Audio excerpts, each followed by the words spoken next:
Inheritance that is object oriented programming का एक feature है, एक इम्पोर्टेंट फीचर है, जिसके थ्रू हम लोग क्या करते हैं, एक क्लास को दूसरे क्लास में इनहेरिट करते हैं। क्यों इनहेरिट करते हैं? तो मेन बेनिफिट क्या? Code reusability. कोड रियूजेबिलिटी करने का मतलब है आपने कुछ किया, आपने कुछ कोड लिखा, आपने कोई प्रोडक्ट बनाया, आपको सेम उसी तरह से फिर से आपको कुछ कोड लिखना है, क्लास बनाना है, तो सारा कुछ आपको स्क्रैच से स्टार्ट करने की जरूरत नहीं है। आप एग्जिस्टिंग कोड का आप यूज कर सकते हो, राइट। जो एक्स्ट्रा फंक्शनैलिटी आपको चाहिए होगा और नए वाले क्लास में आप डिफाइन करते हैं। इसके लिए हम लोगों ने कई तरह के इनहेरिटेंस पढ़ा था। Single inheritance, like multiple inheritance, multi level inheritance, hierarchical inheritance, right. उसमें से बताया था कि मल्टीपल इनहेरिटेंस करने का मतलब है दो बेस क्लास को आप एट ए टाइम एक चाइल्ड क्लास पे आप इनहेरिट नहीं कर सकते, राइट। ये जावा में अलाउड नहीं है। मल्टीपल इनहेरिटेंस होता है, मतलब इनहेरिटेंस मतलब दो पेरेंट क्लास को एट ए टाइम एक चाइल्ड क्लास इनहेरिट करना एक फीचर है उसका फीचर, बट ये जावा में अलाउड नहीं होता। ये हम लोग अचीव करेंगे, जावा का नेक्स्ट टॉपिक है इंटरफेस, उसके थ्रू, राइट। तो ये हम लोगों ने इनहेरिटेंस स्टार्ट किया था, पढ़ा था।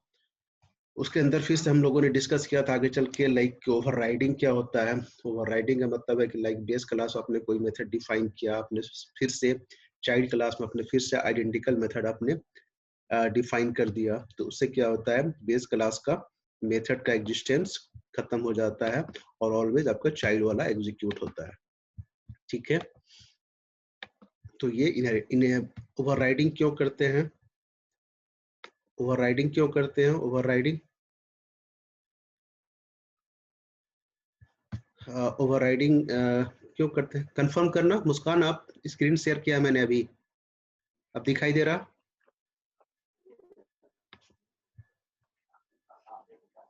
नहीं, हाँ ओके, ठीक है, म्यूट करो।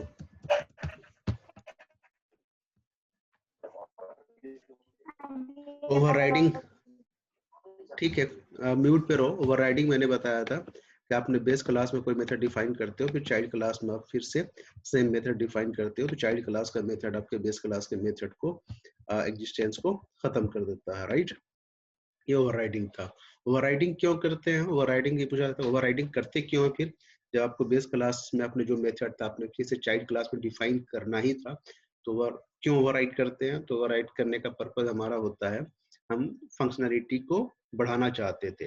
लाइक बेस क्लास से जो मेथड हमने लेकर आया, जो इनहेरिट किया, जो मेथड मिला, उस मेथड से के फंक्शनैलिटी को हम एक्सटेंड करना चाहते थे, तो इसलिए हम क्या करते हैं, मेथड को रीडिफाइन कर देते हैं। रीडिफाइन करने को ही हम लोग क्या करते हैं, ओवरराइड करना कहते हैं।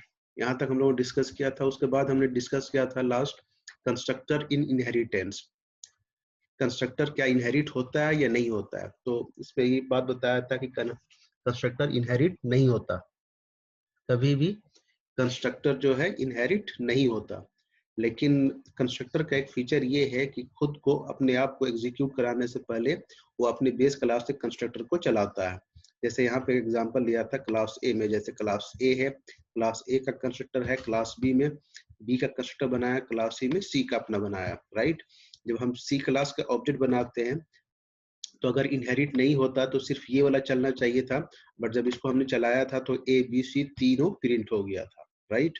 तो क्या होता है यहाँ पे कंस्ट्रक्टर के केस में, आपका जो है इम्प्लिसिटली सुपर कॉल होता है। सुपर कॉल होने का मतलब है ये जब कंस्ट्रक्टर यहाँ पे कंट्रोल आता है तो अपने पेरेंट क्लास, जो इसका जो पेरेंट क्लास है लाइक बी, यहाँ पे कंट्रोल जाता है, इसको एग्जीक्यूट कराता है। जब यहाँ पे कंट्रोल आता है तो यहाँ पे भी इम्प्लिसिटली सुपर कॉल होता है और ये आपके ए वाले को भी एग्जीक्यूट करा देता है। तो इस तरह से ए बी सी आपका तीनों एग्जीक्यूट हो जाता है। इसमें भी ये पूछ सकते हो आप लोग कि ऐसा क्यों होता है कि कंस्ट्रक्टर केस में ऑटोमेटिक आपका जो है सुपर क्यों कॉल हो जाता है? तो कंस्ट्रक्टर का पर्पस जो है, मैंने बताया था कि आपके इंस्टेंस डेटा मेंबर को इनिशियलाइज करने के लिए होता है, राइट। कंस्ट्रक्टर का पर्पस क्या होता है? आपके इंस्टेंस डेटा मेंबर को इनिशियलाइज करना। तो मान लो यहाँ पे क्लास ए के कुछ डेटा मेंबर होते, क्लास बी का अगर कुछ डेटा मेंबर होते, सी का अपना कुछ होता, तो सी के डेटा मेंबर को इनिशियलाइज करने का कोड ऑब्वियस है, अब यहाँ पे करते, सी क्लास के अंदर करते। और थोड़ी देर के लिए अगर हम लोग मान ले कि सी क्लास का जब हम ऑब्जेक्ट बनाते हैं और अगर सिर्फ यही कंस्ट्रक्टर अगर चलता तो आपका जो सी का डेटा मेंबर तो इनिशियलाइज हो जाता, बट बी और ए का डेटा मेंबर इनिशियलाइज नहीं होता। और जब डेटा मेंबर इनिशियलाइज नहीं होता तो उसका आप यूज भी नहीं कर पाते। आपका कुछ वेरिएबल है, वेरिएबल में जो वैल्यू है वो वैल्यू आपको नहीं मिल रहा है तो उसका कोई फायदा नहीं है ना।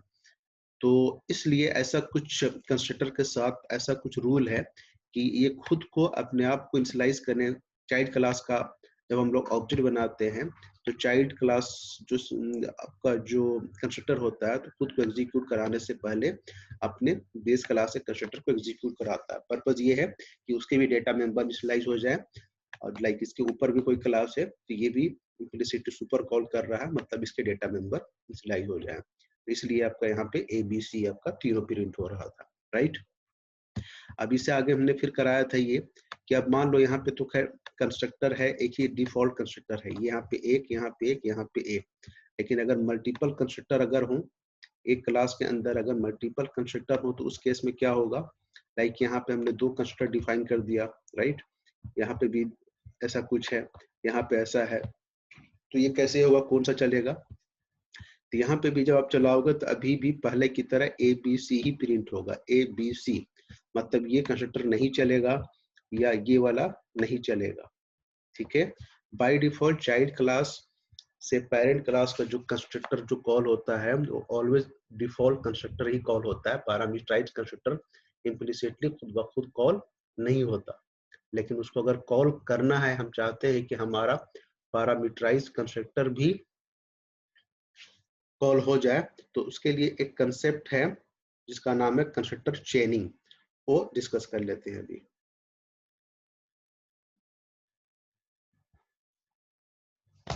ठीक है, एक कंसेप्ट है that is called constructor चेनिंग। Constructor चेनिंग कहते हैं कॉलिंग वन कंस्ट्रक्टर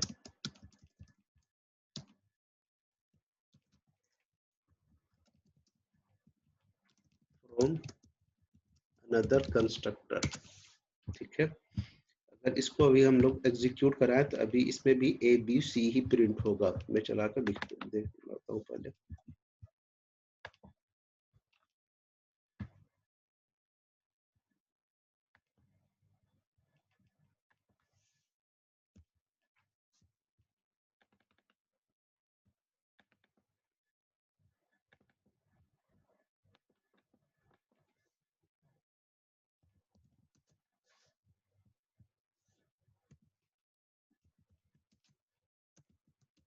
समझ में आ रहा है क्या मैं बोल रहा हूँ आप लोगों को? अब तक जो बताया क्लियर है? मुस्कान? जी सर। ओके, हाँ हाँ। ठीक है।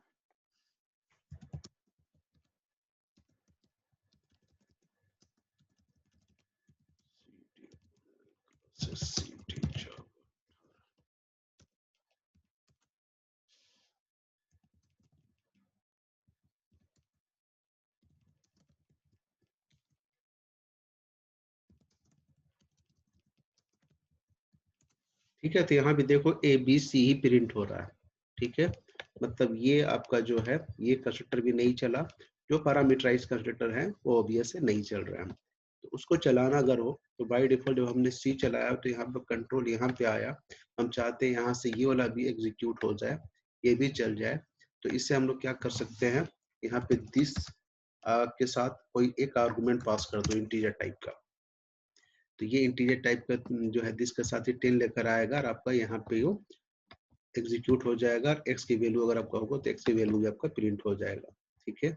यहाँ से अब यहाँ से जब पेरेंट में जाएगा B में, तो B में आपका यहाँ पे आया कंट्रोल और इसने अपने B को प्रिंट किया। आप चाहते हो यहाँ से ये भी प्रिंट हो जाए, इसके साथ आप क्या कर सकते हो, यहाँ भी दिस लगा के आप लाइक टू वैल्यू अपने पास कर दिया। तो दिस का मतलब जो है करंट इंस्टेंस, और ये फिर इसी क्लास के इस मेथड को चेन करेगा और यहाँ पे आपका जो है कंट्रोल आ जाएगा, इसको भी प्रिंट कर जाएगा, ठीक है। और यहाँ पे बाय डिफॉल्ट एक है तो ये आपका एक ही चलना चाहिए।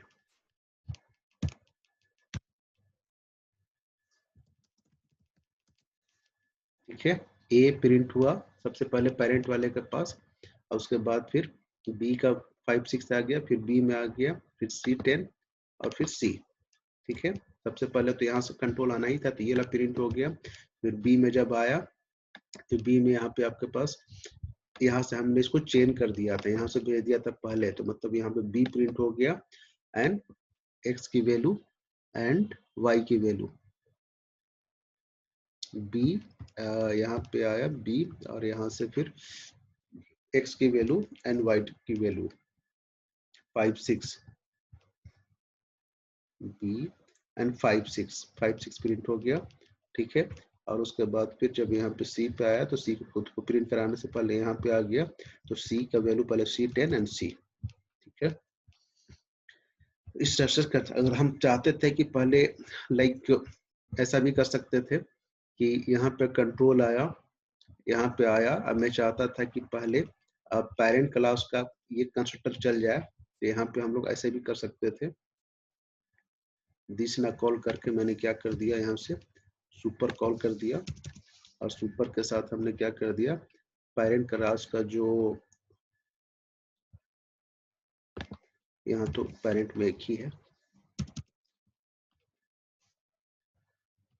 सी में यहाँ पे हमने क्या कर दिया, अगर सुपर कॉल कर देंगे ऐसा सुपर और 10, तो यहाँ पे इस केस में क्या हो जाएगा, यहाँ पे कंट्रोल आएगा और यहाँ पे पहले पैरामीटराइज वाले इस वाले को चलाएगा। तो 10 ये तो नहीं है, तो 2 आर्गुमेंट चाहिए होगा, सुपर के साथ आप इस तरह से वैल्यू पास कर लो, तो ऐसे भी चल जाएगा। ठीक है, ए बी 10, और उस केस में जो है आपका, तो सुपर जब आपने कॉल किया, सुपर आपने जब कॉल किया तो सुपर वाला मतलब पैरामीटर डिफॉल्ट वाला नहीं चलेगा, एट ए टाइम जो है कोई एक ही चलेगा, पैरामीटराइज या डिफॉल्ट।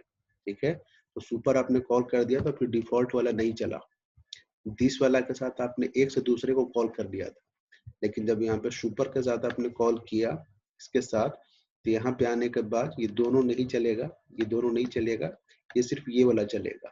ठीक है, और फिर ये वाला आपका ये चल रहा। तो ये थी constructor चेनिंग।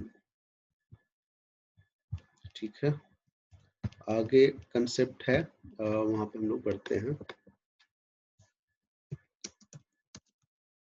Class A, suppose that void show नाम का एक मेथड है।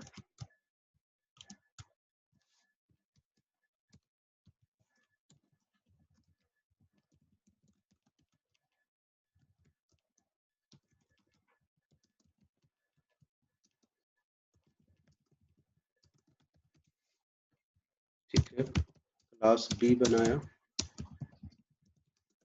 ए को इनहेरिट किया, void show, फिर से हमने क्या कर दिया, शो नाम का ही मेथड हमने डिफाइन किया। ठीक है, और यहाँ पे फिर से हमने क्या किया, बस जो उसका जो डिफिनेशन है उसके बेस के जगह में चाइल्ड क्लास हमने शो प्रिंट करा दिया। ठीक है, एक तीसरा दूसरा क्लास बनाया demo2, सपोज दैट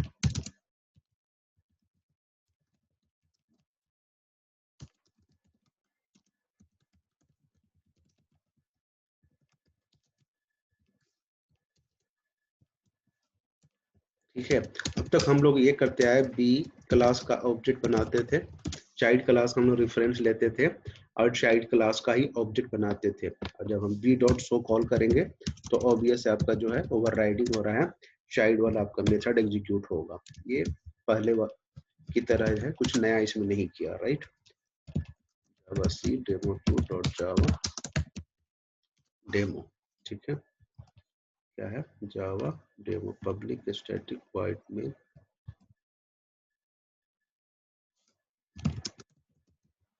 demo2। ठीक है, चाइल्ड क्लास मेथड प्रिंट हो रहा है, बट यहाँ पे मैं जो बताना चाह रहा हूँ कुछ ऐसा करना चाह रहे हैं कि अभी तक हम लोगों ने क्या किया, बी क्लास का ही ऑब्जेक्ट बनाया, बी क्लास का ही रेफरेंस लिया। क्या ऐसा कर सकते हैं ए क्लास का हम लोग रेफरेंस वेरिएबल लें, ए क्लास का हमने रेफरेंस वेरिएबल लें और ऑब्जेक्ट बनाए चाइल्ड क्लास का? क्या ऐसा हो सकता है? ऑब्जेक्ट बनाया हमने चाइल्ड क्लास का और रेफरेंस लिया पेरेंट क्लास का, ठीक है, और उसको असाइन किया, पेरेंट वाले को चाइल्ड वाले में असाइन किया। क्या ये पॉसिबल है? हाँ, ऐसा हो सकता है। चाइल्ड का रेफरेंस आप पेरेंट क्लास में आप रख सकते हो। ऐसा करने को कहते हैं अपकास्टिंग, अपकास्टिंग करना, ठीक है। ये ऑटोमेटिक हो जाता है। ये कुछ ऐसे है जैसे प्रिमिटिव के केस में, जैसे हम लोग अगर मान लो बाइट इक्वल टू हमने 10 लिया और हमने कहा integer y equal to x, तो ये ऑटोमेटिक आपका जो है ये बाइट वैल्यू था, बाइट वाला इंटीजर में इम्प्लिसिटली असाइन हो जाता है, हमें एक्स्ट्रा इस पे कुछ करना नहीं होता, ये ऑटोमेटिकली कन्वर्ट हो जाता है। उसी तरह से चाइल्ड का ऑब्जेक्ट को आप पेरेंट पे रख सकते हो, कोई इशू नहीं है, ठीक है। और ऐसा करने को अपकास्टिंग कहते हैं। अपने आप में ये जो है खुद में बखुद हो जाता है, ऑटोमेटिक हो जाता है, ठीक है। और जब आप बी के साथ आप शो कॉल करेंगे तो आपका जो है कौन सा शो चलेगा? अब ठीक है, ये हो तो गया, हमने कहा इतना कंपाइल करके देख लिया क्या हो रहा है या नहीं हो रहा। कंपाइल तो हो गया, राइट, जावा 2 कंपाइल हो गया, हमने एग्जीक्यूट नहीं किया। जब आप चलाने की बारी आई बी डॉट शो, तो अब कौन सा चलेगा? हमने पेरेंट क्लास का हमने रेफरेंस लिया हुआ पेरेंट क्लास का, और ऑब्जेक्ट हमने बनाया हुआ है चाइल्ड क्लास का। तो इससे कौन सा चले? चाइल्ड वाला चले या पेरेंट वाला चले? जिसका रेफरेंस है वो चले या जिसका ऑब्जेक्ट है वो वाला चले? तो इस केस में भी आपका चाइल्ड वाला ही चलेगा, क्योंकि ओवरराइडिंग यहाँ पे हो रहा है, तो इसलिए आपका जो है चाइल्ड वाला मेथड ही एग्जीक्यूट होगा। बी डॉट शो कॉल करोगे तो चाइल्ड क्लास का मेथड आपका प्रिंट होता हुआ नजर आएगा।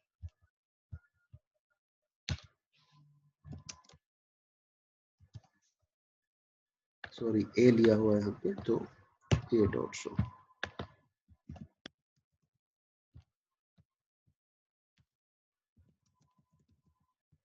चाइल्ड वाला ही प्रिंट होगा, ठीक है। चाइल्ड क्लास का मेथड आपका ये प्रिंट हुआ। इसी का एक अपोजिट ये हो सकता है क्या? हमने इस बार लिया, हमने लिया बी क्लास का रेफरेंस वेरिएबल, लेकिन ऑब्जेक्ट बनाया पेरेंट क्लास का, ठीक है। क्या ये हो सकता है? पहले इतना देखते हैं।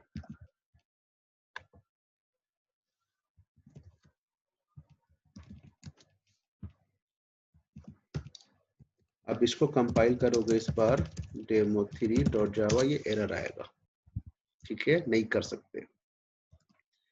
इसका मतलब क्या हुआ कि पेरेंट का रेफरेंस आप चाइल्ड में नहीं रख सकते, ठीक है। चाइल्ड का रेफरेंस पेरेंट में रख सकते हैं, यहाँ पे चाइल्ड का रेफरेंस हमने पेरेंट में रखा था, ये अलाउड है। लेकिन आप इस वाले हम लोग क्या कर रहे हैं, पेरेंट का रेफरेंस आप चाइल्ड पे साइन करने की कोशिश कर रहे हो, ये अलाउड नहीं है। ये ऐसा बिल्कुल वैसा ही है जैसे हमने इंटीजर x इक्वल टू 10 लिया और बाइट अगर y इक्वल टू x करते तो यहाँ पे ये नहीं चलता, यहाँ पे एरर आता था, राइट, क्योंकि ये इंटीजर वैल्यू है, इंटीजर वाले को बाइट पे असाइन नहीं कर सकते, ये एरर आता। लेकिन वैल्यू की बात करें 10, तो एक ये बाइट के रेंज में भी आ जाना चाहिए और आ जाता है। तो इसको असाइन करने से पहले इसके लिए रूल है, अगर एरर ना आए तो उसके तरीका ये था कि इसको एक्स को पहले आप बाइट में कन्वर्ट करो फिर असाइन करो। तो हम लोग ऐसा कुछ करते थे, यहाँ पे इसको बाइट में कन्वर्ट करते थे एंड देन असाइन करते थे। ऐसा करने को यहाँ पे क्या करते थे हम लोग टाइप कास्टिंग करना, टाइप कास्ट करते थे फिर असाइन करते थे, फिर ये असाइन हो जाता, फिर ये चल जाता था, ठीक है। ठीक उसी तरह से जैसे प्रिमिटिव केस में होता है, यहाँ पे आपने ऐसे किया तो एरर आया, लेकिन अगर आप इसको ऐसे कर दोगे, ऐसे कर दोगे, बी में असाइन करने से पहले इसको जो है बी टाइप में चेंज कर दोगे, फिर ये असाइन हो जाएगा, फिर आप बी में उसे रख सकते हो। ऐसा करने को बोलते हैं डाउन कास्टिंग, बोलते हैं डाउन कास्टिंग करना। अब अगर आप इसे अब चलाओगे,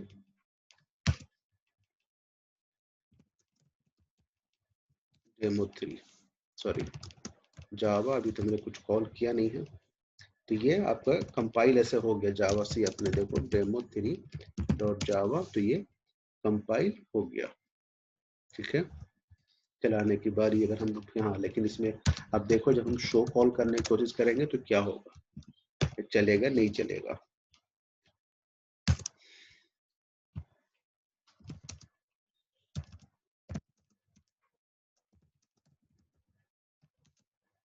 ठीक है, यहाँ पे क्लास कास्ट एक्सेप्शन आ जाता है यहाँ पे। ठीक है, पेरेंट से पेरेंट का रेफरेंस आप चाइल्ड पे साइन करते हो, पेरेंट का रेफरेंस आप चाइल्ड पे साइन करते हो, असाइन तो हो जाता है, बट ये उस मेथड को, उस रेफरेंस वेरिएबल के थ्रू उस मेथड को चलना अलाउड नहीं करता। क्लास कास्ट का एक्सेप्शन यहाँ पे आ जाता है। ठीक है, तो ये हो सकता है, बट ये मेथड को भी एग्जीक्यूट नहीं करा सकते, तो ये बस ध्यान रखना। ठीक है, इनहेरिटेंस में इतना ही था। ठीक है, इनहेरिटेंस में लास्ट क्लास में हमने ज्यादा पढ़ लिया था, ज्यादा कवर कर लिया था, कुछ चीजें रह गई थी। नेक्स्ट टॉपिक हमारा इंटरफेस, उसमें भी इनहेरिटेंस की ही बात करेंगे। ठीक है, और मल्टीपल इनहेरिटेंस को अचीव करेंगे इंटरफेस के थ्रू, तो नेक्स्ट क्लास में करेंगे।